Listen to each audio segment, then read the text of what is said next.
प्रस्तुत कहानी बाबूजी बारात में हिंदी के सुप्रसिद्ध कहानीकार श्री विष्णु प्रभाकर के द्वारा रचित है।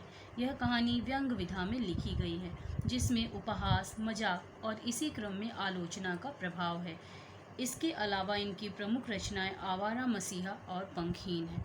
बाबूजी बारात में कहानी में बाबूजी के एक बारात में जाने का वर्णन है। बाबू गजनंदन लाल पुरानी दिल्ली के एक पुराने मोहल्ले में रहते थे। वो बहुत ही खुशमिजाज और जिंदादिल इंसान थे। वो बस में कभी बैठते नहीं थे, क्योंकि एक बार वो अपने शरीर के स्थूलता के कारण बस के दरवाजे में फंस गए थे। तब से तो उन्होंने अपने कान ही पकड़ लिए कि अब मैं बस में कभी भी नहीं बैठूंगा। लेकिन उनके एक मित्र ने अपने पुत्र की विवाह में उनको बारात ले जाने का निर्णय किया।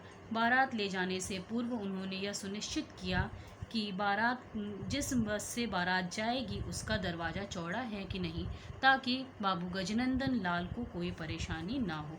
बाबू गजनंदन लाल ने जब यह देखा तो वो बहुत ही खुश हुए और उन्होंने अपने मित्र से कहा कि आप बहुत ही चतुर व्यक्ति हैं और आप मेरा कितना ध्यान रखते हैं।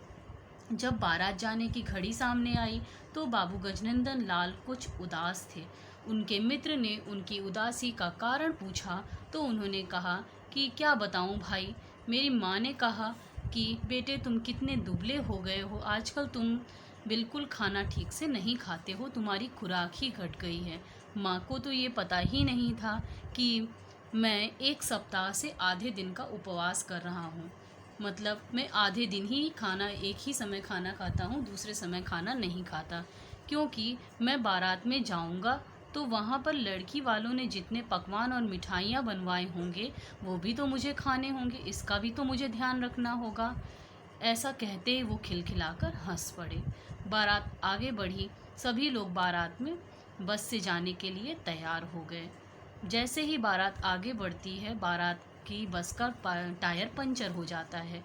उसके बाद ड्राइवर साहब कहते हैं कि आप लोगों को नीचे उतरना पड़ेगा, क्योंकि पंचर को ठीक करना होगा। सभी लोग वहाँ पर बाबू गजनंदन दास को देखकर ये कहते हैं कि हाथी का बच्चा इसमें सवार था, इसीलिए इसका टायर पंचर हो गया। बाबूजी इस बात का बिल्कुल बुरा नहीं मानते और वो कहते हैं कि मेरा तो नाम ही गजनंदन है, जिसका मतलब ही हाथी का बच्चा होता है। फिलहाल बस ऐसे ही हंसी ठहाकों से होती हुई आगे बढ़ी।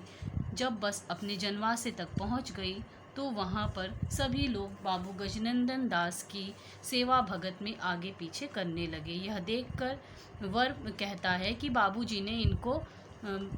गजनंदन लाल को मेरे बाबूजी ने बारात में लाकर बहुत गलती की, क्योंकि मेरी ओर तो कोई ध्यान ही नहीं दे रहा है, सब लोग इनके ही आगे पीछे लगे हुए हैं। बारात के विवाह कार्यक्रम आगे बढ़ रहे थे। तभी सब लोग बहुत ही परेशान थे। बाबूजी ने पूछा, क्या बात है, तुम लोग इतने परेशान क्यों हो?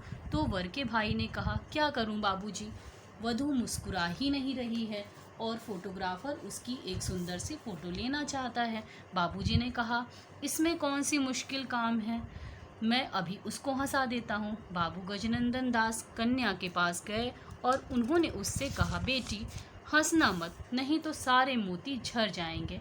ऐसा करो, तुम बस मेरी तरफ एक बार देख लो। बहू ने सोचा कि ये तो नई आवाज़ है और ये कुछ कह भी दूसरी बात रहे हैं। उसने तुरंत उनकी तरफ मुंह उठाकर देखा तो उसको हंसी आ गई।